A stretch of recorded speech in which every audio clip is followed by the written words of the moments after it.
আশা করি এ সমস্ত মসজিদের মাধ্যমে সাম্প্রদায়িক সম্প্রীতি, সামাজিক সংহতি এবং একতাবোধ সমাজে প্রতিষ্ঠিত হবে। নারী ও শিশুর প্রতি সহিংসতা রোধে এই সমস্ত মসজিদগুলো কার্যকরী ভূমিকা পালন করবে।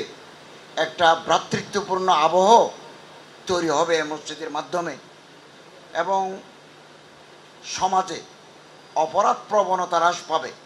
কারণ যারা নামাজ পড়ে, ইন্না সালাতা তানহা আনিল ফাহশাই ওয়াল মুনকার, নামাজ মানুষকে অশ্লীল এবং গর্হিত কাজ থেকে রক্ষা করে। অতএব মানুষ যখন নামাজ পড়তে আসবে তিনি তওবা করবেন, গর্হিত কাজ থেকে তিনি বিরত থাকবেন, অপরাধ প্রবণতা হ্রাস পাবে। আলহামদুলিল্লাহ, আমাদের দেশের আলেম ওলামা, মসজিদের ইমাম খতিবরা আবহমান কাল ধরে এই দেশে ধর্ম চর্চা, ধর্ম অনুশীলন, ইসলামী মূল্যবোধের বিকাশে গুরুত্বপূর্ণ ভূমিকা তারা পালন করে আসছেন। তাদের খেদমত অসাধারণ এবং তারা সামাজিক শক্তির প্রতিভূ, সোশ্যাল পাওয়ারের তারা কেন্দ্রবিন্দু। ইমামদের কথা মানুষ শুনতে চায়, জানতে চায়। আমরা ইসলামিক ফাউন্ডেশন থেকে প্রাক খুতবা নামে একটা বই বের করেছে, গাইডলাইন। খুতবার আগে সামাজিক এই প্রবলেমগুলো আপনি ইসলামের আলোকে তুলে ধরবেন এবং ইসলামের আলোকে সমাধানের দিক নির্দেশনা দিবেন। এটা বই আছে। এই বই ছাড়াও আপনারা বিজ্ঞ আলেম, খতিব আপনারা নিজেরও এভাবে তৈরি করতে পারেন। আসমানের উপরের কথা আমরা অবশ্যই বলবো, জমিনের নিচের কথা আমরা অবশ্যই বলবো, কিন্তু মা বাইনের সামাওয়াতি ওয়াল আরদ এটাও আমাদের বলতে হবে। এই এবং আমি মাঝে মধ্যে ভাবি 3 লক্ষ মসজিদ, ইমাম, খতিব, পেশ ইমাম, ওয়াজ, নসিহত, তাফসীর, সেমিনার, সিম্পোজিয়াম, কই অপরাধের মাত্রা তো কমছে না, কই কমছে না তো। এই যে ডিআইজি মহোদয় বললেন বাবার হাতে তার মেয়ে দর্শিকা, এই দুঃখ আমরা কোথায় রাখি? কোন দেশে বাস করি আমরা? আমরা ছাড়াও পৃথিবীতে আরো মানুষ আছে তো। আমরা তো পুরো ওয়াস্ট পিপল। যেই শিশু কন্যাটি নিরাপত্তা বাবার কাছে নাই, এই সমস্ত কলাপস করবে। পৃথিবীর বহু দেশ আছে, জেলখানা নাই, নেদারল্যান্ডে নাই, আইসল্যান্ডে নাই, তারপরে নরওয়েতে নাই, সুইজারল্যান্ডে নাই, কারাগার নাই। অপরাধী নাই, আপনি কারাগার পাবেন কোথায়? আমি 2-3 দিন আগে চট্টগ্রাম সেন্ট্রাল কারাগার পরিদর্শন করেছি। 5,500 কয়েদি গাদাগাদি করে থাকে। মহিলা, খুব বেশি বয়স হয় না, 30 বছর, কোলে বাচ্চা। ডিএজি মহোদয় প্রিজনে ছিলেন। তা আমি জিজ্ঞাসা করলাম তোমার কি অপরাধ? বললো আমি শাশুড়িকে মেরে ফেলেছি। তো তোমার শাস্তি? বললো যাবজ্জীবন। পুরো 4 তলা বিল্ডিং, গাদাগাদি করে পুরুষ। জেলখানাতে জায়গা নাই। আমার সময় থাকলে আমি তো ডিসি মহোদয়কে বলেছিলাম, সময় করতে পারি নাই, কালকে আমি ফ্লাইট মিস করেছি। আজকে আমি একটু খুলনা কারাগার দেখতে যেতে চাইছিলাম। যাক, আমি আবার আসলে আবারও খুলনা সেন্ট্রাল কারাগার আমি পরিদর্শন করবো ইনশাল্লাহ। তো আমি চাচ্ছি যে কারাগারের ভিতরে আলেম ওলামাদের মাধ্যমে কোরআনের মেসেজ, হাদিসের মেসেজ, ইসলামী তালিমের মেসেজ যেন কারাগারের ভিতরে করা যায়, যাতে রুমের ভিতরে তারা নামাজ আদায় করতে পারে। মসজিদ দিলে অসুবিধা আছে, কারণ সূর্য ডুবার আগে লকাপে ঢুকতে হয়, সূর্য উদয় হলে বের হবে, তো নামাজ তো জামাতে পড়ার সুযোগ নাই। আর একসাথে পড়লেও মব তৈরি হতে পারে। একসাথে যদি আপনি 300-400 মানুষ নামাজ পড়ে এরপরে যে স্লোগান দিয়ে তালা ভাঙে, তো জেলখানার অ্যাডমিনিস্ট্রেশন নষ্ট হয়ে যাবে। এই জন্য আমরা রুমে রুমে, হিন্দুদের জন্য একটা কক্ষ, মুসলমানদের জন্য একটা কক্ষ, নামাজের আমরা ইসলামিক ফাউন্ডেশন ওখানে বই দেব। অতএব ইমাম সাহেবরা, সম্মানিত ইমাম সাহেবগণ, আপনারা খুতবায় জনবান্ধব প্রিভেইলিং প্রবলেমসের উপরে কথা বলবেন, সমাধান দিবেন। এখন ডেঙ্গু, চিকুনগুনিয়া, তারপরে এখন ওই কোভিড আরেক ভাইরাস ভেরিয়েন্ট বাজারে আসছে, এগুলো সম্পর্কে আমরা জনগণকে সচেতন করব। এবং এগুলোর উপর ইসলামিক ফাউন্ডেশনের বই আছে, প্রাক খুতবার আছে। মসজিদ ভিত্তিক শিশু গণশিক্ষা কার্যক্রম আমরা চালু করেছি। এই ফেজ যারা বিগত 6 মাস বেতন পান নাই, জানুয়ারি থেকে ডিসেম্বর পর্যন্ত আমরা তাদের অ্যাকাউন্টে টাকা পাঠিয়ে দিয়েছি। এটা পাস করাতে আমি একবার অর্থমন্ত্রী, অর্থ উপদেষ্টা, প্ল্যানিং উপদেষ্টা প্রত্যেকের কাছে গিয়ে পার্সোনালি কথা বলেছি। ওনারা দিতে চাচ্ছিলেন জুলাই থেকে। আমি বলেছি না, এই সমস্ত শিক্ষকবৃন্দ জানুয়ারি থেকে কাজ করেছেন, তো জানুয়ারি থেকে এটা হয়ে গেছে। এখন দারুল আরকাম প্রজেক্ট যখন শেষ হয়, নিউ ফেজ যখন ইনিশিয়েট হয়, সময় লাগে। এগুলো গভর্নমেন্টের ফান্ড থেকে টাকা বের করা তো সহজ নয়। জিন্দাবাদ দেওয়া সহজ, আমার বিরুদ্ধে স্লোগান দেওয়া সহজ। শিশু গণশিক্ষা দিতে একটু দেরি হলো। আমি একটা গাড়ি থেকে নামছি, বিরুদ্ধে স্লোগান দিচ্ছে।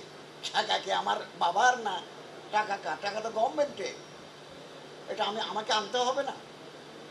আমি আপনাদেরকে বলি, খুলনার ভাইদেরকে, আমি নতুন একজন পিডি দিয়েছি, জয়েন্ট সেক্রেটারি, প্রজেক্ট ডাইরেক্টর। বুয়া সেন্টার আছে, মসজিদ ভিত্তিক শিশু গণশিক্ষার বুয়া সেন্টার আছে। আমি এমন সংখ্যাটা বলবো না। আমরা যদি ধরতে পারি, you must go to the jail. আমরা ওখানে মাসি দেখাবো না। যারা মাসে মাসে বেতন নেন, বুয়া সেন্টার নাই আপনার সেন্টার, আমরা আপনাকে, আমি ডিসি মহোদয়ের সহযোগিতা কামনা করি, বিভাগীয় কমিশনার মহোদয়ের সহযোগিতা কামনা করি। আমরা মাঠে নামবো, কাজ শুরু হয়েছে। একসাথে 2 চাকরি আপনি করতে পারবেন না। আপনার স্কুলে পড়ান, আবার এখানেও এভাবে হবে না। স্বচ্ছতা, ট্রান্সপারেন্সি চাই। লা ইয়াদখুলুল জান্নাতা জান্নাতুন গুযিয়া বিল হারাম। হারাম শরীরের ভিতরে ঢুকলে এই শরীর বেহেশতে যাবে না। দারুল আরকাম কাজ চলছে, খুব তাড়াতাড়ি হবে। বকেয়া বেতন সহ দেবার আমি চেষ্টা করব। টাকা তো আমার হাতে নয়, টাকা অর্থ। এটা প্ল্যানিংয়ে 500 হয়, একনাকে 500 হয়। আমরা একনাকের মেম্বার। আমি এই দিন পরিকল্পনা উপদেষ্টাকে বলেছি, স্যার এগুলো হুজুররা মাঠে ময়দানে দিন ধর্মের কাজ করছেন, এদের সামান্য বেতন আপনি আটকাইয়েন না। আশা করি আমরা পারবো। অতএব আমরা তাড়াতাড়ি করে নেব। মসজিদ ব্যবস্থাপনা নীতিমালা, এটা আমরা 1 মাসের মধ্যে গ্যাজেট করে দেব। আমাদের একটা কম্পিটেন্ট অফিসারদের একটা দল কাজ শেষ করে ফেলেছেন। 2015 সালের পে স্কেল অনুযায়ী আমরা বেতন ভাতা দেওয়ার জন্য সুপারিশ করেছি।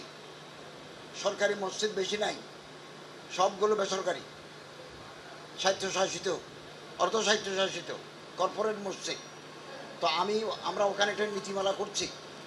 খুলনা বিভাগের মধ্যে, খুলনা শহরে যত মসজিদ আছে, এগুলোর সভাপতি হবেন আমাদের ডিসি মহোদয়, উপজেলায় হবেন অভয়নগর, এই সমস্ত জায়গায় হবেন ইউনো মহোদয়। বেসরকারি, আমার বাবা একটা মসজিদ দিয়েছেন, এটা আমি চালাই, এটা বেসরকারি। আমার মসজিদে লক্ষ লক্ষ টাকা জমা, আমি ইমামকে বেতন দিই না, সম্মানজনক বেতন দিই না, তাকে বোনাস দিই না, তার থাকার ব্যবস্থা করি নাই। আমরা নীতিমালার ভিতরে এটা লিখেছি, মসজিদের যদি আর্থিক অবস্থা সচ্ছল হয় তাহলে তিনি এটা দিতে বাধ্য থাকিবেন। এবং ইমাম সাহেব প্রয়োজনে জেলা প্রশাসক অথবা ইউনো মহোদয়ের সহযোগিতা নেবেন। যে এখানে লক্ষ টাকা আপনার ফান্ডে জমা আছে, লক্ষ লক্ষ টাকা, আপনি বেতন দিচ্ছেন পুয়ার স্কেলে, কেন ভালো স্কেলে বেতন দেন। এবং ইমাম নিয়োগ, ইমাম বরখাস্ত নীতিমালার ভিতরে থাকতে হবে। মসজিদের সভাপতির ইচ্ছা হলো নামাজ পড়াও, সভাপতির মন খারাপ হয়ে গেল চলে যাও, এভাবে যেন না হয়। চাকরির জন্য একটা মিনিমাম নিশ্চয়তা থাকে। এটা আপনি বেসরকারি মসজিদ চালালেও আপনি এদেশের নাগরিক, এদেশের অ্যাডমিনিস্ট্রেশন আপনাকে মানতে হবে। আমরা নীতিমালা করে দিলাম এবং এটা বাংলাদেশ সরকার গেজেট করে দেবে। জেলা প্রশাসক আমরা অ্যাডমিনিস্ট্রেশনকে সংযুক্ত করেছি। এবং প্রয়োজনে আপনি কোনো মসজিদের মুতুয়াল্লি যদি আপনার হক থেকে আপনারা বঞ্চিত করে, আপনি আদালতে দাঁড়াতে পারবেন। এবং আমাদের এই প্রস্তুতকৃত নীতিমালা আপনাকে আইনি সহযোগিতা দেবে। এটা আমরা অতি সত্তর 1 মাসের ভিতরে গেজেট করে দেব। কর্জে হাসানা, আমরা গেল অর্থ বছরে 4 কোটি টাকা ইমাম মুয়াজ্জিনদেরকে কর্জে হাসানা দিছি, ক্ষুদ্র ঋণ বিনা সুদে। এবং এককালীন অনুদানও দিছি। এটা অব্যাহত থাকবে, অব্যাহত থাকবে। এবং আপনারা মসজিদে সন্ত্রাস, দুর্নীতি, মাদক, যৌতুক, নারী নির্যাতন, হালাল জীবিকার উপরে জোর দিবেন। হালাল জীবিকা। এত অপরাধ প্রবণতা পৃথিবীর কোনো দেশে নাই, কোনো দেশে নেই। আমরা মুসলমান দাবি করি, রসুলের সুন্নতের উপর আমাদের আমল নাই। আমি গত কিছুদিন আগে চিকিৎসার জন্য থাইল্যান্ড গেছি, ব্যাংকক বামরুনগ্রাত হসপিটাল। তো রাষ্ট্রীয় প্রোটোকল হিসেবে অ্যাম্বাসাডার আমাকে রিসিভ করেছেন, এয়ারপোর্ট থেকে বিদায় দিয়েছেন, এবং একজন কমার্স কাউন্সিলর আমার সাথে সার্বক্ষণিক ছিলেন। ওনার কাছ থেকে আমি গুরুত্বপূর্ণ তথ্য নিয়েছি। রাত 8টার পরে থাইল্যান্ডের কোনো মার্কেট খোলা থাকে না। তো এটা তো সুন্নতের উপর আমল। আল্লাহ রসুল তো এশারের সময় নামাজের আগে খাবার গ্রহণ করতেন। রাত 8টার পরে থাইল্যান্ডের কোনো শপিং মল খোলা থাকবে না, বন্ধ, সব জায়গায় অন্ধকার। সকাল সূর্য উঠার আগেই কাঁচা বাজার বসে, শাক সবজি এগুলো বসে, 9টার ভিতরে মার্কেট শেষ। এটা তো রসুলের হাদিস। আল্লাহুম্মা বারিক আলা উম্মতি ফি বুকুরিহা। ও আল্লাহ, আমার উম্মতের মধ্যে যারা সকালবেলা কর্ম সম্পাদন করে তাদের জীবন বরকতময় করো। তো আমরা কোথায়? আমরা বাজারে যাই কয়টায়? নামমাত্র মুসলমান। দাড়ি টাড়ি টুপি টুপি এগুলো ফ্যাশন, ফ্যাশন। না হলে সুন্নতি পোশাক পরার হাতে হ্যান্ডকাপ কেন? আসুন, আমি প্রথম ভালো হব, এরপর আমার ডানে বামে যারা আছে তারা ভালো হবেন, এরপর আমার সামনে যারা আছে তারা আমরা ভালো হব। ভালো হতে পয়সা লাগে না, ভালো হতে আসুন না আমরা ভালো হই। নাইবা থাকলো আমাদের বাড়ি, নাইবা থাকলো আমাদের গাড়ি, বিদেশে আমাদের বাড়ি নাই, কোনো আক্ষেপ নাই। এদেশের টাকা চুরি করে যারা বিদেশে বাড়ি বানায় তারা দেশের শত্রু। এরা কোনোদিন দেশপ্রেমিক নয়, কোনোদিন তারা দেশপ্রেমিক নয়। এদেশ আমার, এদেশ আমাদের। আমি একটা সুযোগ পেয়ে, চেয়ার পেয়ে যদি লুটপাট করি তাহলে আমি মানুষ নই, আমি দানব, মানব নয়। সব জায়গায় পার্টিকুলার কোনো সেক্টরকে দোষ দিয়ে লাভ নাই। এটা আমরা কেউ বিচ্ছিন্ন দ্বীপের বাসিন্দা নই, আমরা সবাই মিলে আমার এই সমাজ, সমাজ সব জায়গায় কম বেশি সব জায়গায় এগুলো আছে। সৎভাবে চলার চেষ্টা করব। বহু জায়গা আছে সিন্ডিকেশন, আপনি এর বাইরে যেতে পারবেন না। চেষ্টা করব আমরা যতদূর পারি। এবং আমি এখানে তত্ত্বাবধায়ক প্রকৌশলী মহোদয় আছেন, ইসলামিক ফাউন্ডেশনের ডিপিডি আছেন। মসজিদের উপরে যে সোলার প্যানেল, এইটার ব্যবহার কি মসজিদ কর্তৃপক্ষ জানে না। বসাই দিচ্ছেন, লক্ষ লক্ষ টাকা খরচ করে সোলার প্যানেল বসাই দিচ্ছেন। এটা কি ন্যাশনাল গ্রিডে যাবে নাকি লোকাল কনজামশন হবে? এটা আপনারা বলে দেন নাই। আমি আসার সময় মাগুরা সকালবেলা নাস্তা করছি মাগুরা মডেল মসজিদে। আমি ওখানে জানতে চাইছি যে আপনার সোলার প্যানেল বিদ্যুৎ কোথায় যায়। বললো তো বসায় দিছে, আমাদের কোনোদিন বলেও নাই, আমরা কোনোদিন দেখি নাই। প্রতি মাসে 50,000 টাকা করে বিল আসে। জ্বালানি উপদেষ্টা জনাব ফজল কবির খান আমাকে বললেন যে আপনি আর 350 মসজিদে সোলার প্যানেল লাগাই দেন। আমার সোলার প্যানেল তো আছে। ওর তাহলে আমি আপনাকে নিয়ে দেখতে যাব।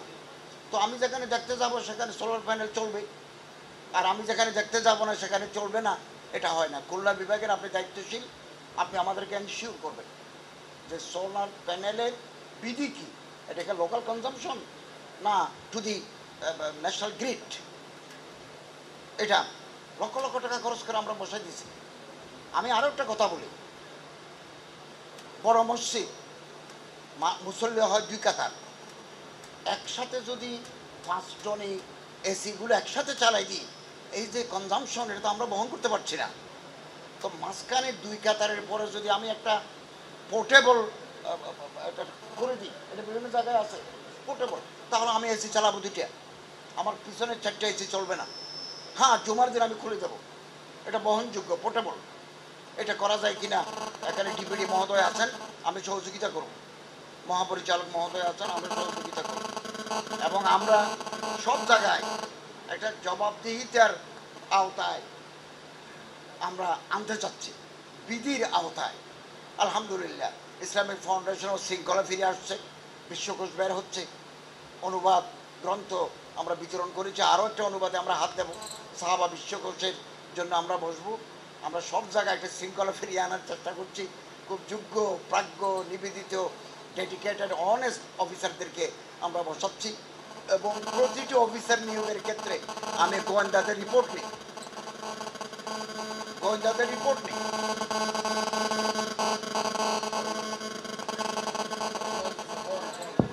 গোয়েন্দাদের রিপোর্ট নেই এবং পলিটিক্যাল অ্যাফিলিয়েশনটা আমি খুব মারাত্মকভাবে দেখি না।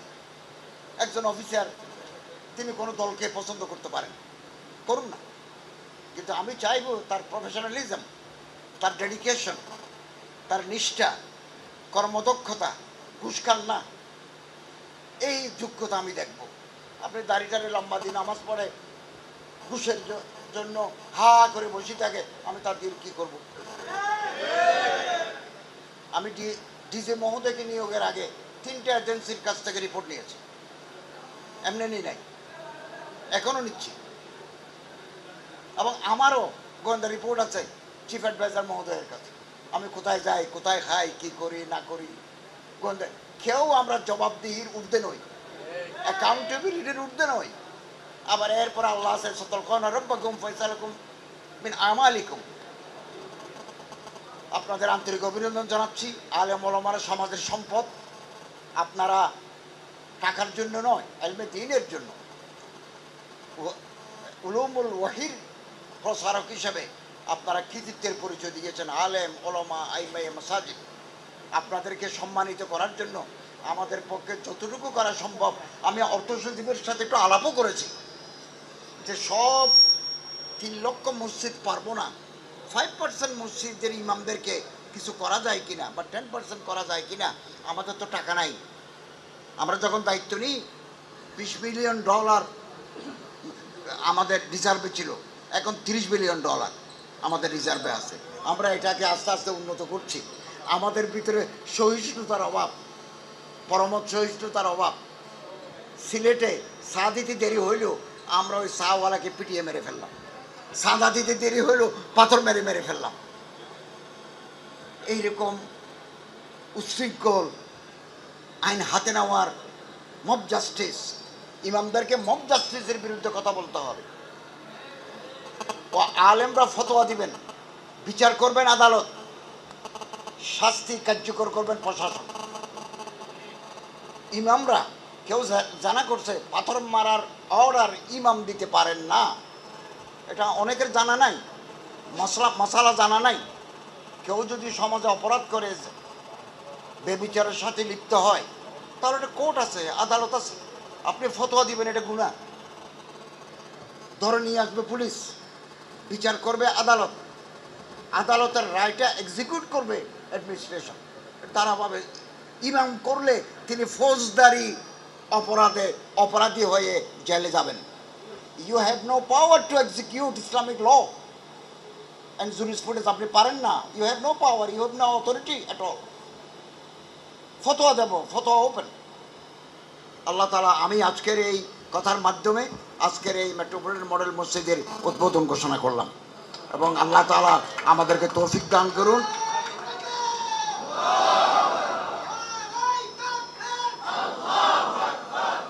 এই মসজিদ আমরা 17 কোটি টাকা খরচ করে, 16-17 কোটি টাকা খরচ করে আমরা নির্মাণ করে দিলাম।